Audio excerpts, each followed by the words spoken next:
Question 8 presents us with a recurring percentages problem. We've got Tasmin and Rachel buying a house, different values, and increasing at different rates each year. And we're asked to compare their value at the end of 2 years. Okay, let's have a go at this.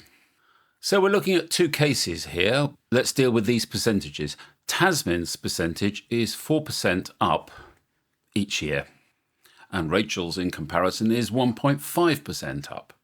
So what is the multiplying factor of 4%? Well, it's 1.04, and this is 1.015. So let's have a look at the position after 2 years.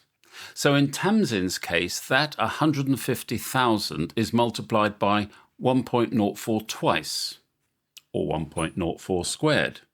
Similarly for Rachel, her £160,000 is now multiplied by 1.015 squared.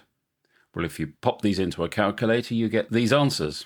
So yes, it's Rachel's house which now has the greater value after 2 years. And that will be your answer.